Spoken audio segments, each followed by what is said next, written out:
This is a reflective conversation between a father and a son. Together, they explore why relationships can sometimes feel painful, confusing, or even harmful, and how those same relationships can also become a source of healing.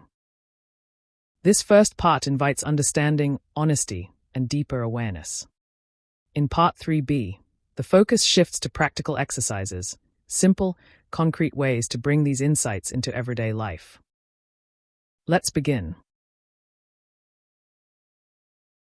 These conversations we've been having, they've really changed something in me. I feel more hopeful. Like my relationships don't have to stay confusing or painful, like they can actually become something better, something more real. It makes me want to understand more. Is it okay if we continue? Of course, my son. I'm glad you want to continue. These conversations matter to me too, deeply. Thank you. You once said that relationships can be a place of healing. How can another person possibly heal something inside me? A good relationship can support healing by offering calm, safety, and a sense of being held.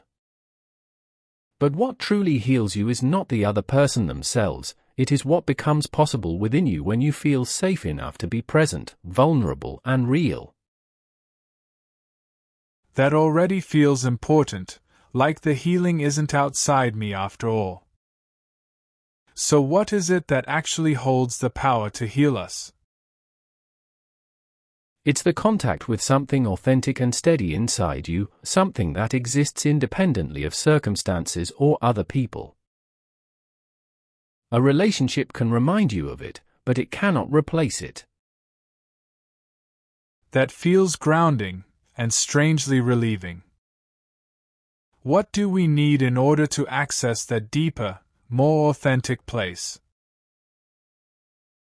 We need safety and presence. When your nervous system feels safe, you naturally soften and come home to yourself.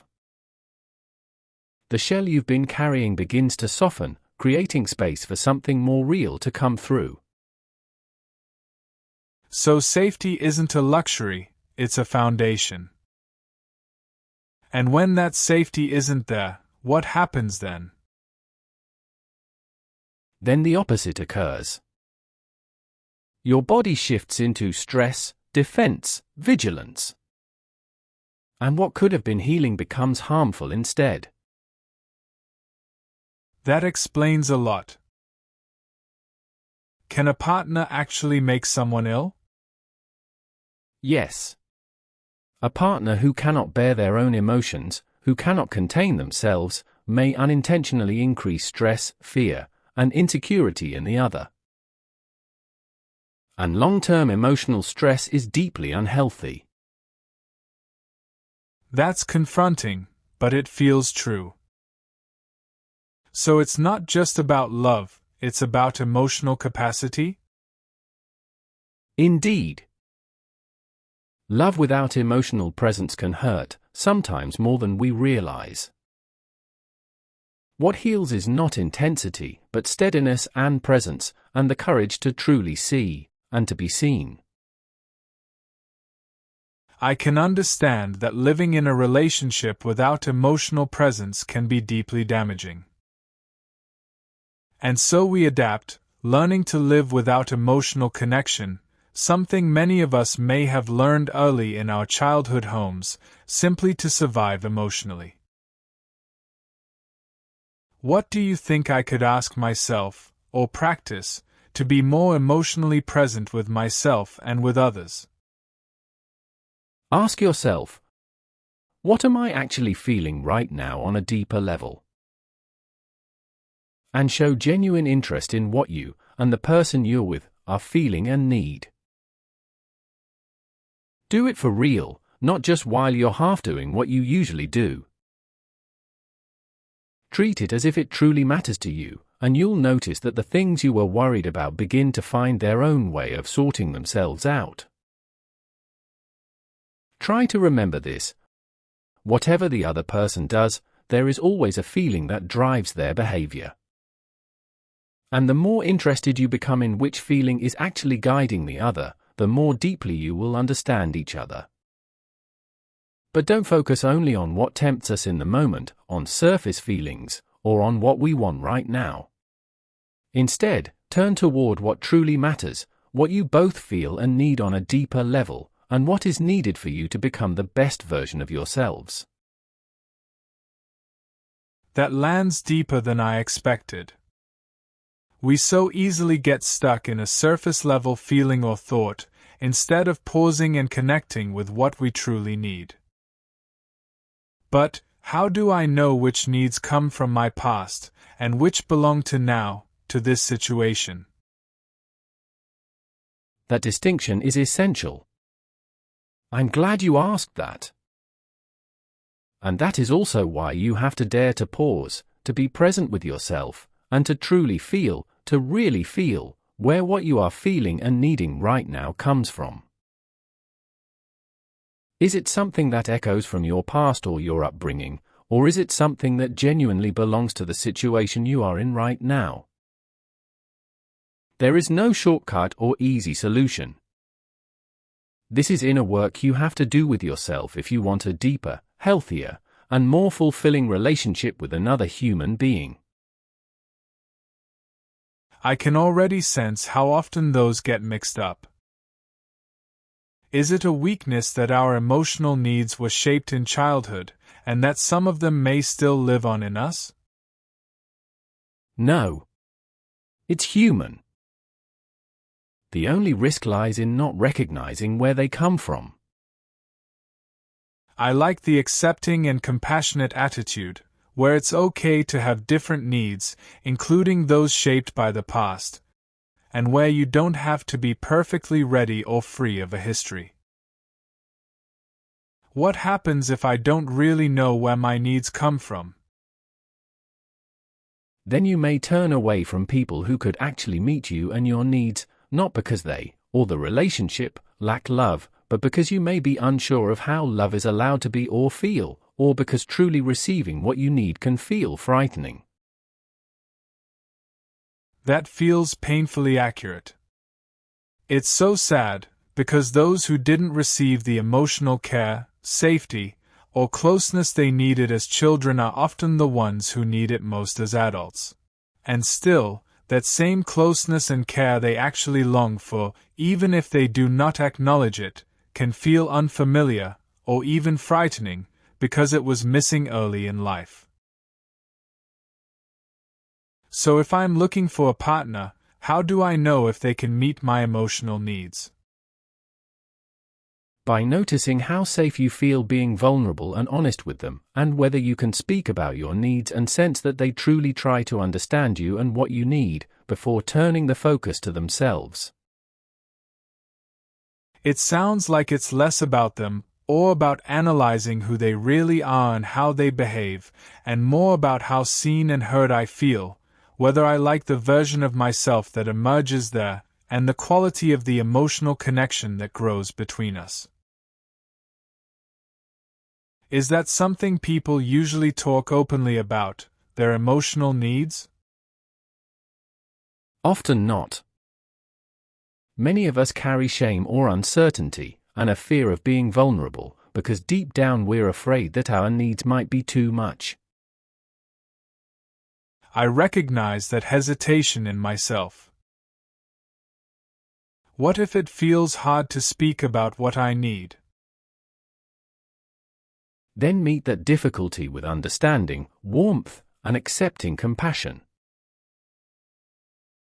Try to ask yourself what would help you feel safe enough to try. That gentleness makes a big difference. I ask myself, are my own emotional needs actually being met? That is a question many avoid. But when needs go unmet, it tends to show through withdrawal, criticism, becoming demanding, losing emotional warmth, restlessness, blame, acting out, or anger. For example, demand is often emotional pain asking for care without knowing how. Not so easy to admit, but I can see my own patterns there. Should I also be aware of the other person's needs? Absolutely. A relationship is never one-sided. Your needs and theirs both matter, and they exist in relation to each other. And try to remember what we talked about earlier, that you can't receive what you're not willing to give. That feels fair and grounding. How is it, do we often assume we know what others need? Indeed. And that assumption often creates barriers and takes the place of real curiosity. I know how it feels when someone assumes about me. What happens when we truly dare to take the other person's needs into account? Paradoxically, the chances of your own needs being met often increase. Interesting, that's not how we're usually taught to think. And how is it, can one person meet all our needs? No. No partner, friend, parent, or therapist can do that. That's relieving to hear. So what really matters?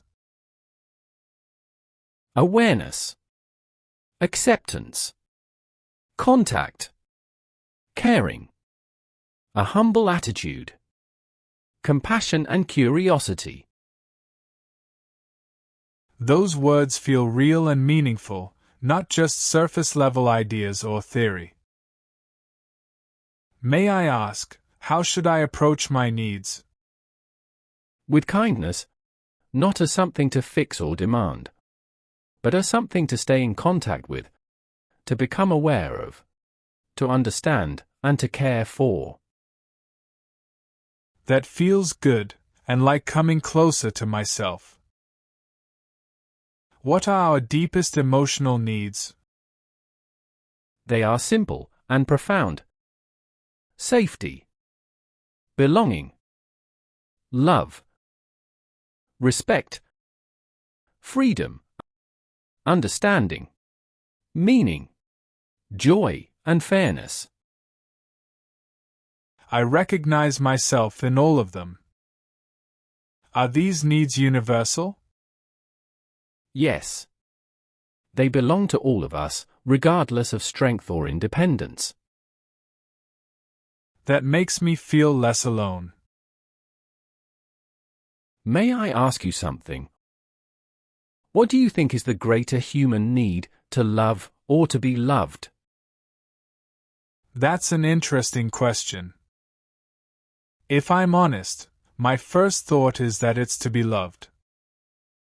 But, is that really so? It's very understandable that you would think that way.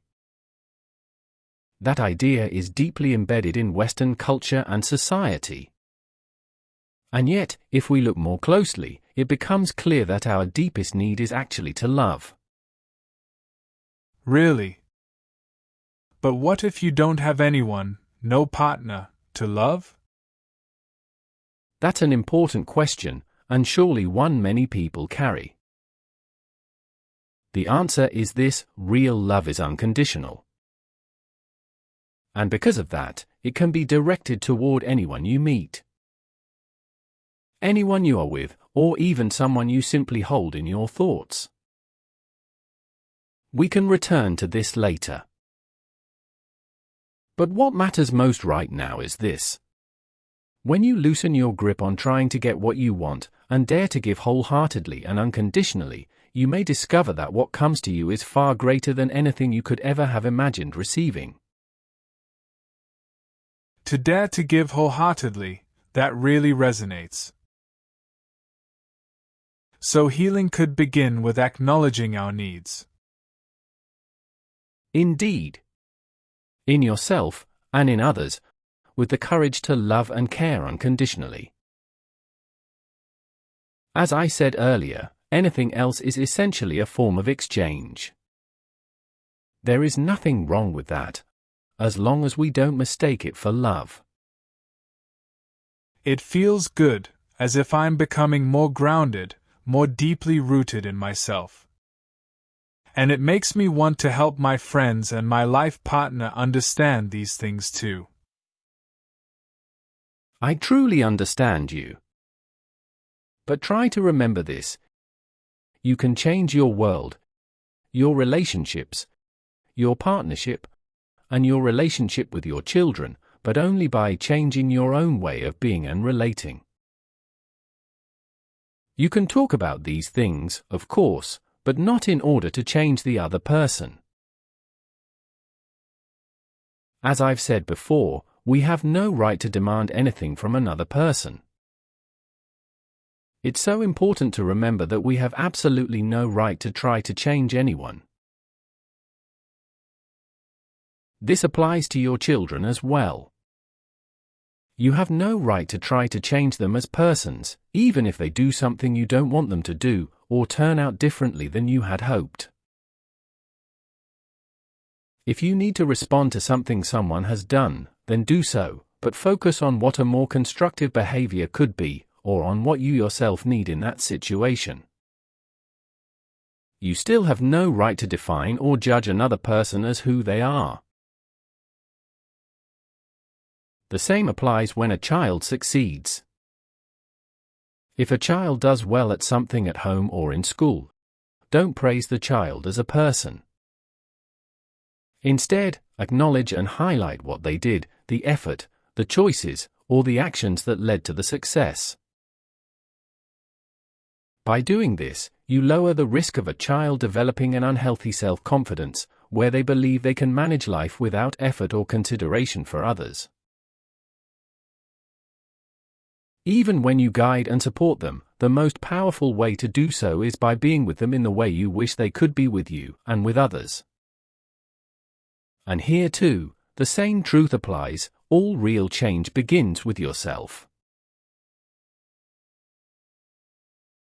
Before we end this part, I want to remind you of something important. Understanding is powerful, but practice is where real change begins. In Part 3b, you'll find gentle, practical exercises that help you explore your emotional needs, notice old patterns, and create more safety and connection in your relationships. I warmly encourage you to continue with Part 3b. And if you wish to go even deeper, the original Love Unconditionally Handbook is available for free here on YouTube. And if this touched something in you, and you'd like to help others find it too, you're welcome to like, comment, or subscribe.